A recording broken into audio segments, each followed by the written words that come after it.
महाराष्ट्रातल्या आमच्या वसमत या तालुक्यातला योगेश पांचाळ नावाचा एक उद्योजक अभियंता 5 डिसेंबरला इथून भारतातून इराणमध्ये गेला आणि इराणमधल्या तिथल्या पोलिसने त्यांना ताब्यात घेतलं आणि 2 महिन्यापासून तो पोलीस कस्टडीमध्ये होता। त्याच्यावरती असे आरोप होते की व्हॉट्सअपमध्ये त्यांनी काही तिथले फोटो पाठवले होते भारतातल्या आपल्या कुटुंबियांना, त्यामुळे त्याच्या आधारावरती इराणच्या पोलिसांनी त्यांना कस्टडीमध्ये घेतलं होतं। 2 महिन्यापासून तो त्या कस्टडीमध्ये होता।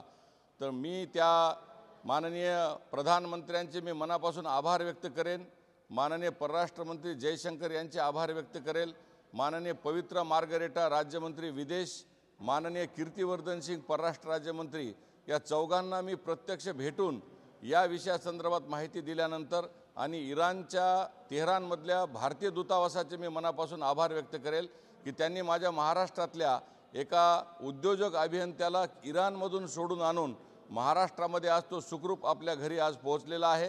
काल रात्री तो विमानतळावरती त्या लँड झाला। त्याची पत्नी श्रद्धा योगेश पांचाळ ही अत्यंत या महाराष्ट्र सदनामध्येच 2 महिन्यापासून ती तळ ठोकून होती आणि शेवटी आमच्या या प्रयत्नाला यश आलं। मी भारत सरकारचे परराष्ट्र मंत्र्यांचे, सगळ्या इराणमधल्या आमच्या दूतावासातल्या सगळ्या कर्मचाऱ्यांचे आणि भारतातल्या सगळ्या राजनैतिक अधिकाऱ्यांचे मी मनापासून आभार व्यक्त करतो।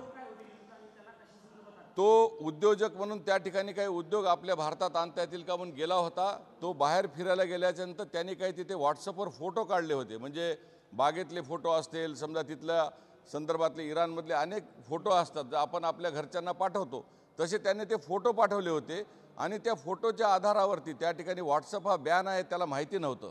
तर त्यामुळे त्याला तिथल्या पोलिसांनी आणि तिथल्या लोकांनी त्याला ताब्यात घेतलं, परंतु आम्ही प्रयत्नाची शर्त केली। या माध्यमातून मी सातत्यानं फॉलोअप ठेवला। मी स्वतः तिन्ही आमचे जे राज्यमंत्री, परराष्ट्र राज्यमंत्री आणि जयशंकर यांची भेट घेतली आणि मला प्रधानमंत्र्यांचे खरोखरच मनापासून आभार व्यक्त करावे लागतील की माझ्या मतदारसंघाला असलेला आमचा जो उद्योजक अभियंता त्यांना त्यांनी सोडून आणण्यामध्ये पूर्णपणे प्रयत्न करून प्रयत्नाची शर्त केली। इराणमधून त्या माणसाला सोडून आणल्याबद्दल मी भारत सरकारचं मनापासून आभार व्यक्त करतो। आज पंतप्रधान मोदी प्रयागराजला गेले, खासदार संजय राऊत यांनी टीका केली आहे। ते असं म्हणाले की खासदार म्हणून आम्हालाही नेलं असतं तर आम्ही पण डुबकी लावली असती, टीका केली जाते मोदींच्या दौऱ्यावर। कसं आहे, 144 वर्षाच्या नंतर एवढा चांगला योग आलेला आहे, लोक त्याच्यावरती टीका करतायत। खरं तर हा सायंटिफिक दृष्ट्या असलेला अत्यंत वैज्ञानिक दृष्टिकोनातून विज्ञानाचा आणि अध्यात्माचा एक साक्षात्कार आहे आणि जो डुबकी मारून येईल त्याचा अर्थ असा आहे की या माध्यमातून एक पवित्र असलेल्या हिंदुस्थानातलं आमचं अध्यात्म टिकून आहे। त्या अध्यात्माचा आधी संजय राऊतांनी अभ्यास करावा, आमच्या हिंदू संस्कृतीचा आधी त्यांनी अभ्यास करावा। संजय राऊतांनी हिंदू संस्कृती काय आहे याला सखोल जाऊन आधी त्यांनी त्याचा परिचय करून घ्यावा आणि मग त्यानंतरच त्यांनी त्या आमच्या संगमामध्ये जाऊन डुबकी मारावी अशी माझी त्यांना विनंती आहे।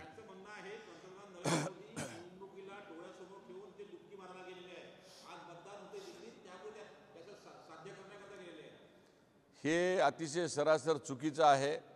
प्रधानमंत्री हे मुळातच योगी पुरुष आहेत। प्रधानमंत्री हे आध्यात्मिक आहेत आणि प्रधानमंत्री असं निवडणूक डोळ्यासमोर ठेवून डुबकी मारायला जाणं हे म्हणजे त्यांच्या एका दृष्टीकेनेनं बालिश अशा प्रकारचं त्यांचं बोलणं आहे आणि महाराष्ट्रामधल्या अनेक लोकांना आता संजय राऊतांचा कंटाळा आलेला आहे। काल राज्यसभेत सर त्यांनी बोलताना 2000 जणांचा मृत्यू झालाय, 30,000 CCTV होते, त्याचे व्हिडिओ कुठे गेले असा पण सवाल त्यांनी काल उपस्थित केला। ही पूर्णपणे सरासर खोटी बातमी आहे आणि त्या ठिकाणचं प्रशासन इतकं चुस्त आहे। मी स्वतः कुंभामध्ये जाऊन आलेलो आहे, एक वैद्यकीय क्षेत्रातली व्यवस्था त्या ठिकाणची पाहून आलेलो आहे आणि त्या ठिकाणी प्रशासन चुस्त आहे, अतिशय चांगल्या पद्धतीची व्यवस्था आहे।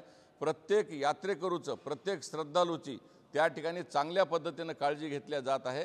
प्रत्येक जथ्याच्या पाठीमागं म्हणजे जवळपास 50 माणसाच्या पाठीमागं एक अशा पद्धतीची व्यवस्था आहे। निश्चितच सगळ्यांनी येणाऱ्या महाशिवरात्रीपासून ते शेवट होईपर्यंत आपण सगळ्या हिंदुस्थानातल्या भाविकांनी नव्हे, विदेशातील करोडो भाविक आणि श्रद्धाळू त्याचा लाभ घेत आहेत। माझी विनंती आहे की कुठल्याही प्रकारच्या अफवांना आपण बळी पडू नका।